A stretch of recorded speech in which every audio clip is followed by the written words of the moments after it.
Bismillahirrahmanirrahim.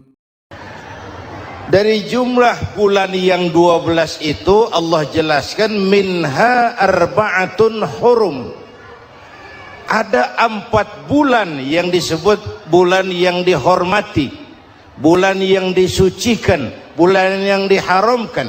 4, 3 bergandengan, 1 agak terpisah.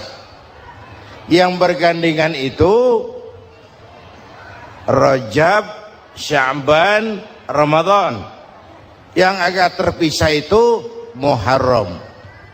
Ini 4 bulan yang dihormati, disebut Ashhurul Hurum. Saudara-saudara, Muharram ini salah satu dari 4 bulan yang istimewa.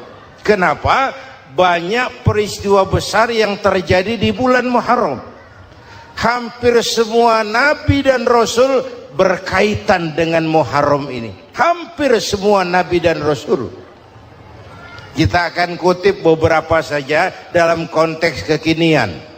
Pertama, Allah menerima taubatnya Nabi Adam pada hari ke-10 bulan Muharram. Adam itu bapak moyang kita.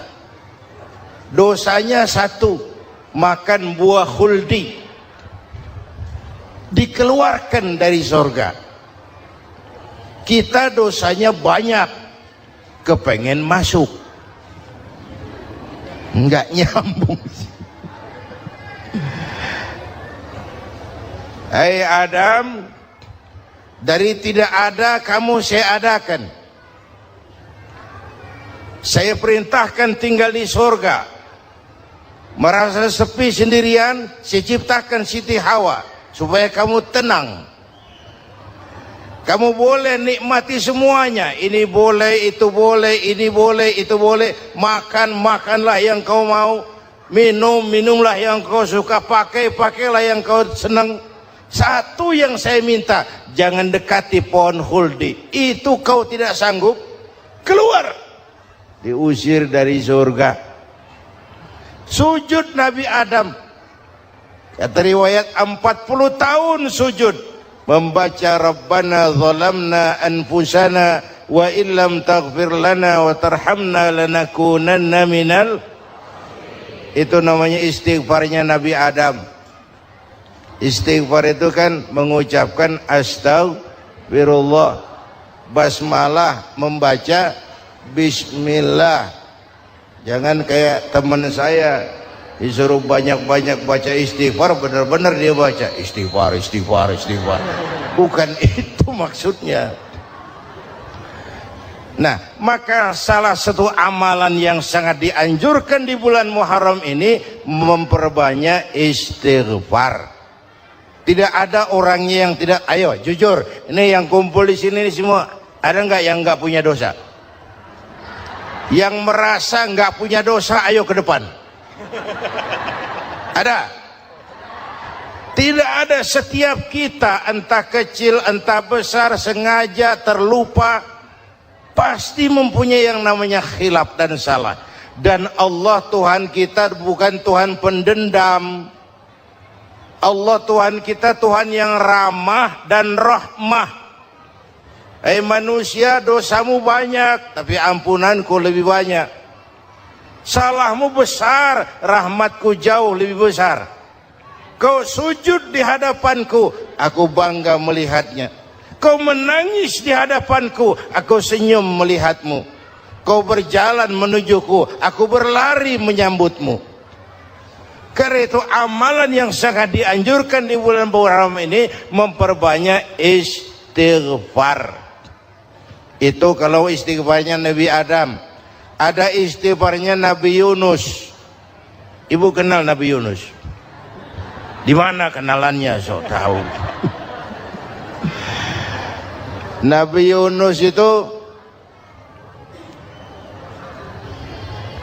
ketika berdakwah kepada kaumnya yang bandel, memberikan peringatan, kalau kalian tidak mau beriman akan turun azab.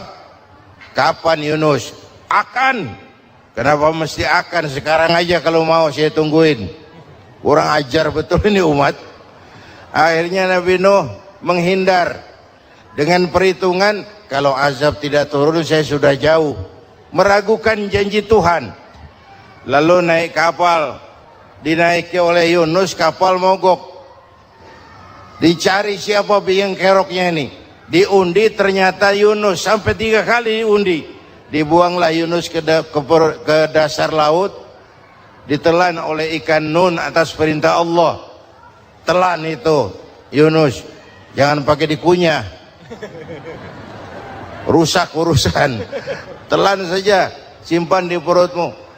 Dibawa oleh ikan Nun ke dasar lautan. Itu yang oleh Quran dikatakan bertemulah 3 macam kegelapan. Zulumatun salas, gelapnya tengah malam, gelapnya di dasar laut, gelapnya di dalam perut ikan.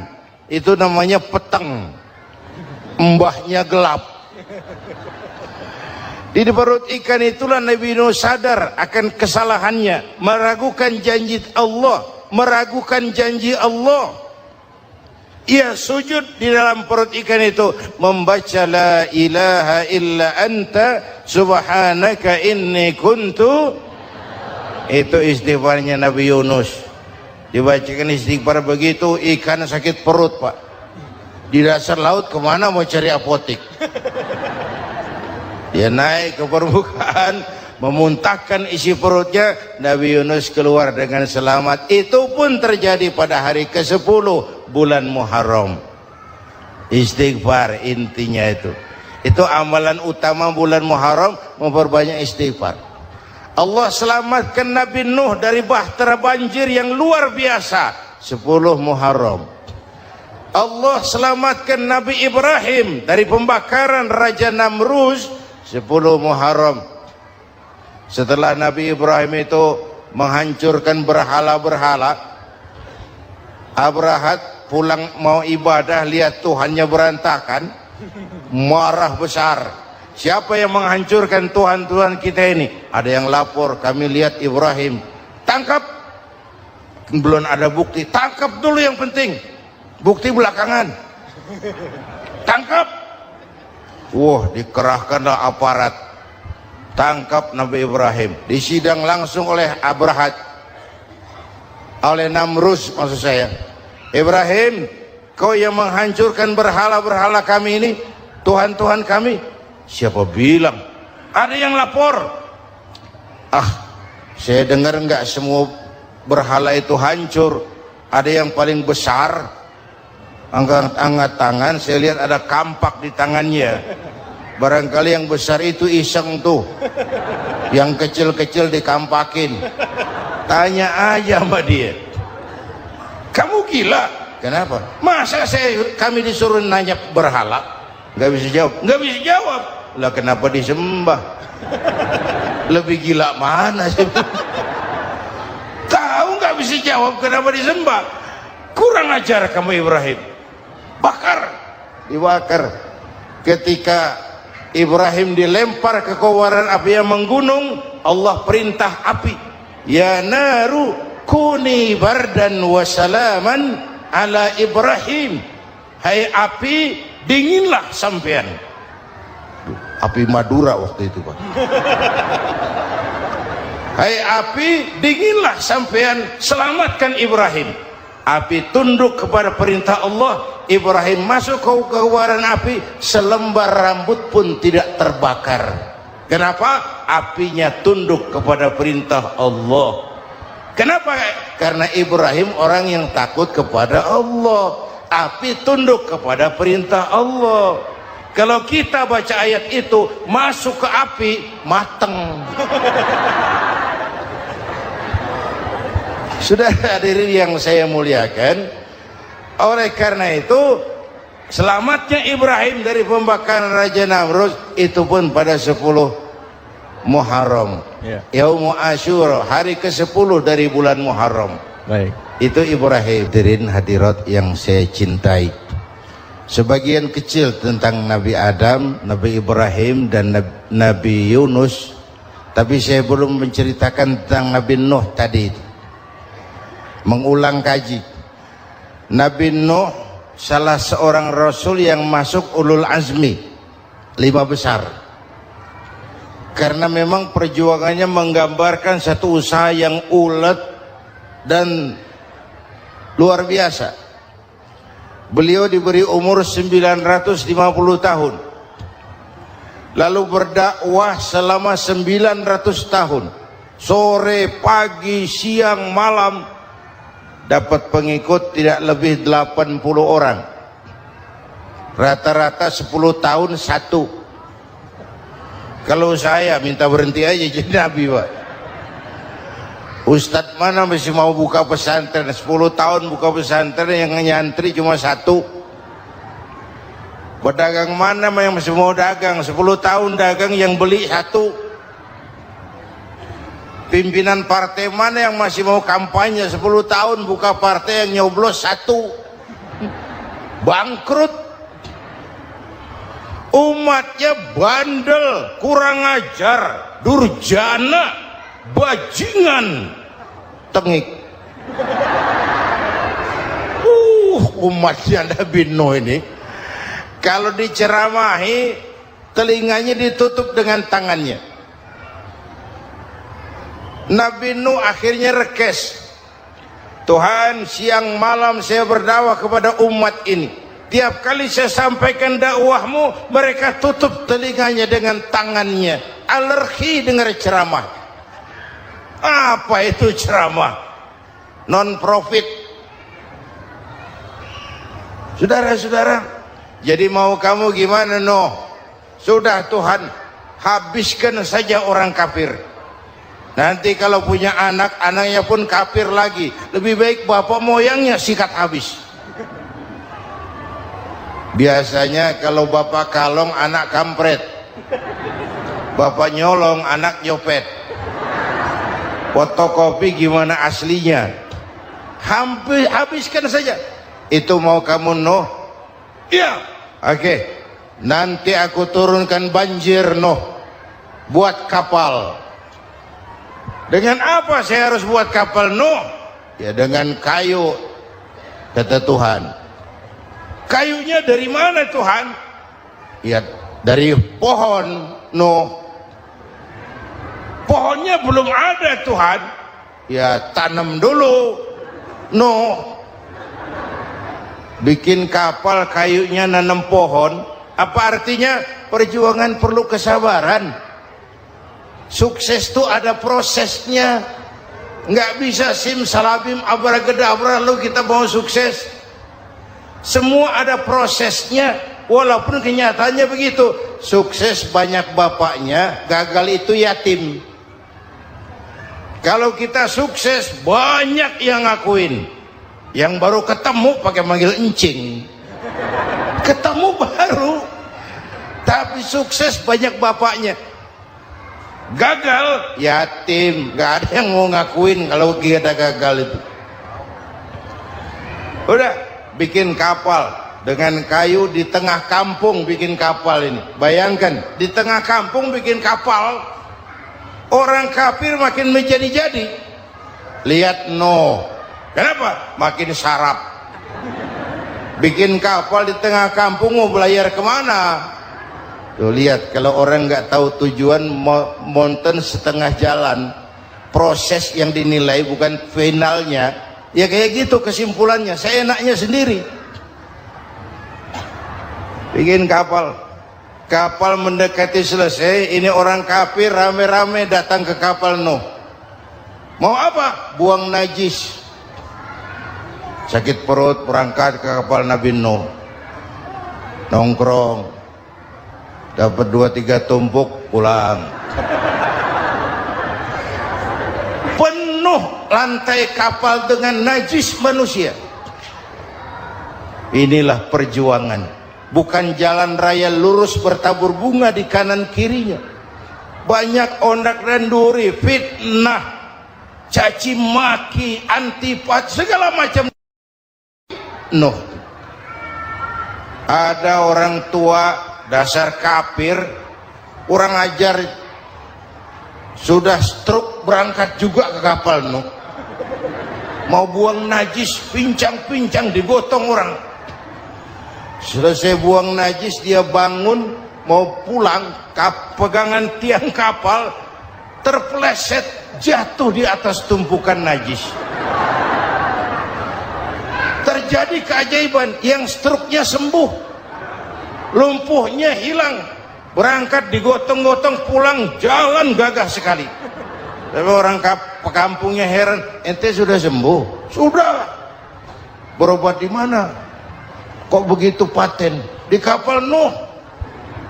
Masih banyak.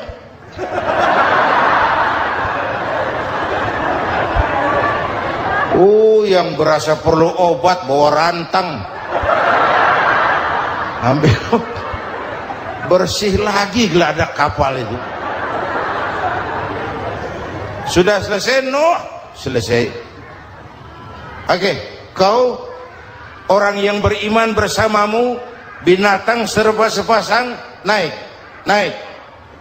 Nabi Nuh, naik orang beriman, naik binatang serba sepasang. Ini cikal bakal penyelamatan manusia, Pak. Naiklah orang beriman, sudah naik semua, Nabi Nuh kontrol. Ini contoh buat kita, kontrol. Sudah naik semua teman-teman, sudah. Pemimpin yang baik bukan cuma terima laporan di belakang meja. Laporan itu yang mana juga bagus. Sama juga kampanye yang mana juga merdu. Kalau aja yang dihitung. Pernah ada calon bupati kampanye janji, kalau saya berhasil kita akan banyak bangun jembatan di daerah kita. Rakyat ditanya, Pak, nggak ada sungai di kampung kita, Pak. Dia bilang, sungainya kita bangun sekalian. Udah kadung janji, mana pula orang mau bangun sungai ini. Saudara-saudara, kontrol.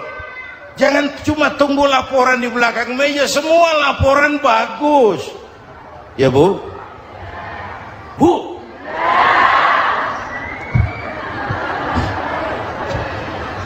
Nabi Nuh kontrol. Sudah naik semua? Sudah, Nuh. Pulan bin Pulan naik Nuh. Paimin bin Tukijo naik. Kami lihat naik. Ada orang Jawa juga kayaknya. Ada.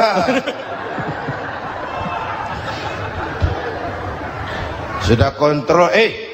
Kanan anak saya ikut nggak naik kapal? Kami tidak lihat itu, Nuh. Kanan.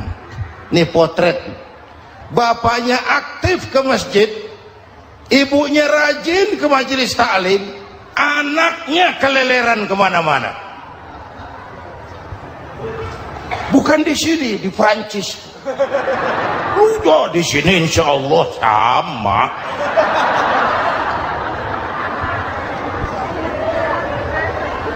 Nuh karena sayang anak, Nuh karena cinta anak, Nuh karena tanggung jawab anak, cari naik ke atas kapal. Lihat Kan'an, anak saya, nggak lihat Nuh. Turun ke ruang bawah, periksa lagi. Mang, kayak Kan'an di dia.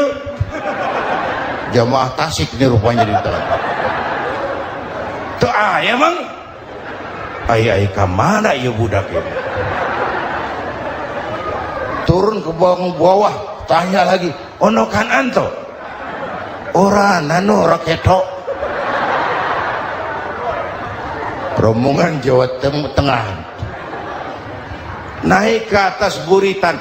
Dari buritan kelihatan ternyata Kan'an tidak ikut naik kapal, kumpul di darat bersama orang kafir. Ini potret kita sekarang. Kumpul sama orang kafir, hanyut anak-anak kita, ditelan budayanya orang kafir, ditelan tradisinya orang kafir, ditelan pergaulannya orang kafir. Nuh karena sayang anak dari atas manggil. Dalam Quran dijelaskan itu. Karena Nabi Nuh di atas, Kan'an di bawah, teriak, ya bunayyar kam ma'ana. Begitu dalam Quran ayatnya. Cuma ini pakai gaya memanggil supaya kelihatan kegambar, kira-kira Nuh manggilnya begitu.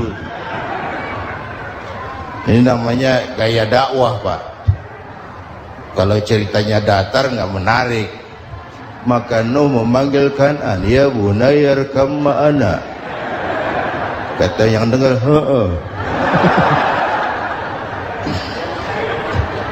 ini gaya orang manggil, ya bunayya arkam ma'ana. Kan'an, kesini nak, naik kapal sama papi. Kata Kan'an di bawah itu, enggak mau papi, John di sini saja.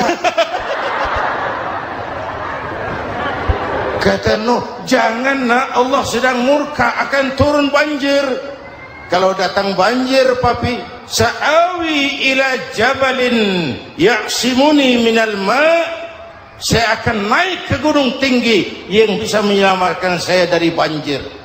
Kan'an naik ke gunung, gunung dihantam banjir, Kan'an mati sampai sekarang.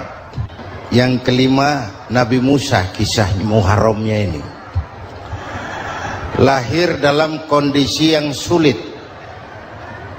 karena Fir'aun mimpi akan lahir seorang anak dari keturunan Bani Israel yang akan menghancurkan kerajaannya. Kata Fir'aun, sudah lahir belum anaknya? Belum.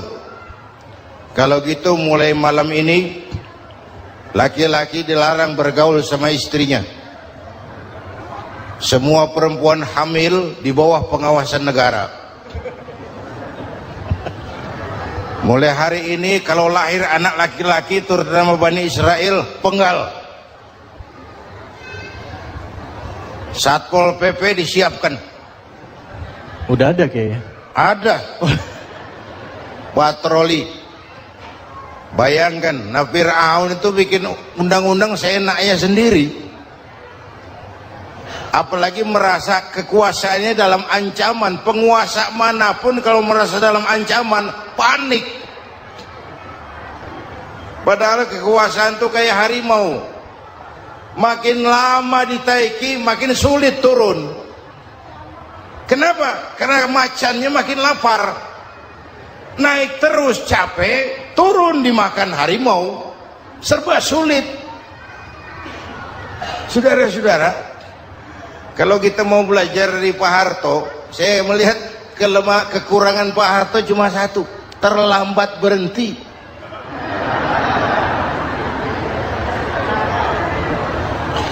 Terlambat berhenti. Di sekelilinginya banyak tukang jilat, tukang semir. Pak, kalau tidak ada bapak kami bagaimana Pak? Saudara hadirin yang saya hormati, maka sering saya ingatkan, temanmu yang sejati adalah teman yang membuat kamu jadi benar, bukan teman yang selalu membenarkan kamu. Berapa banyak pejabat-pejabat hancur karena selalu dibenarkan oleh lingkungannya. Bapak benar Pak, Bapak bijaksana Pak, itu tepat Pak, benar. Buang angin pun kata kelilingnya, oh Bapak sehat.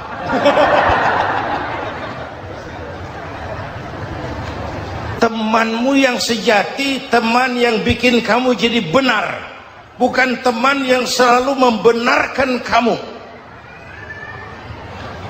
Bapak Ibu hadirin yang saya hormati, tapi kehendak Allah terjadi. Lahirlah Musa. Bayinya dihanyutkan di sungai Nil. Bayi sudah menderita, dihanyutkan di sungai Nil.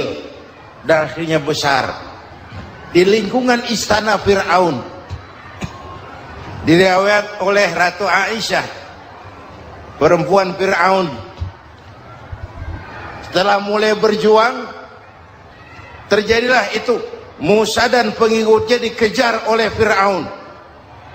Sampai di tepi laut, Allah wahyukan Musa, lempar tongkatmu ke laut.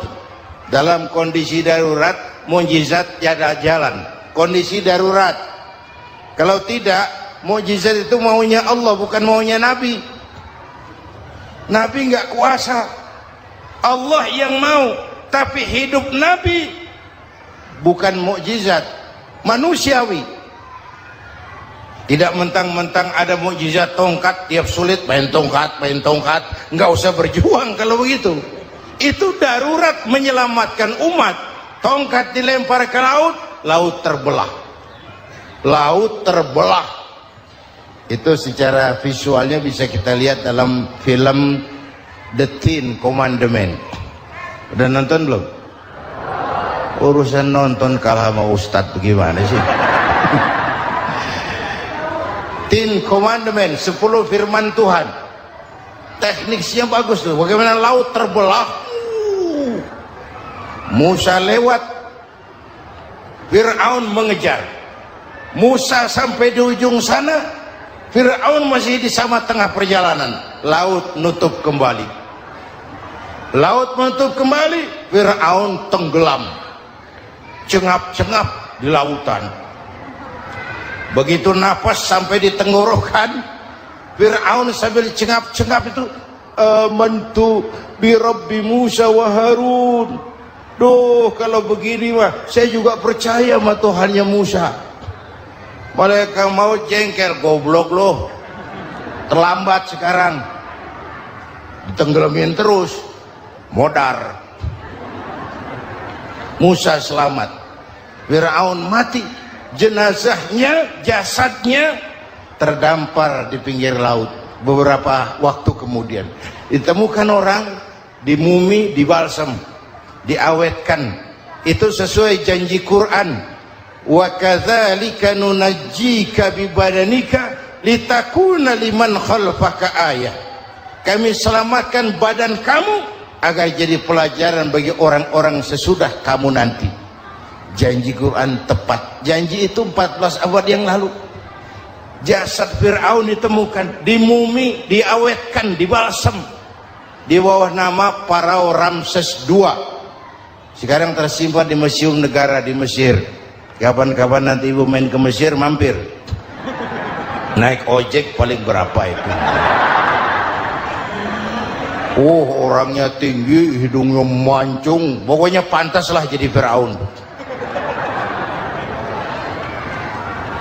Selamatnya Musa di kejaran Firaun di ujung sana itu terjadi pada hari ke-10 bulan Muharram, yang oleh orang Nasrani diperingati dengan hari raya Paskah.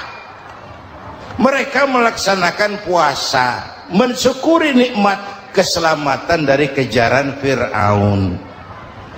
Makanya kalau kita ikut puasa di bulan Muharram, bukan mengikuti syariatnya Nasrani, salah. Karena Nabi mengajarkan, itu sumbernya, bukan ikutan sama ibadahnya Israel. Tapi memang agama ini kan merupakan mata rantai. Datang Rasul baru melengkapi Rasul sebelumnya, datang Rasul baru melengkapi Rasul sebelumnya. Mata rantai yang berkaitan. Setelah Muhammad selesai, selesailah tugas Nabi dan Rasul. Selesailah misi Nabi dan Rasul. Tidak ada Nabi lagi sesudah Nabi Muhammad. Itu harga mati, titik. Gak ada kompromi. Siapapun sekarang ini nggak datang ngaku jadi Nabi, wajib tidak percaya. Wajib tidak percaya.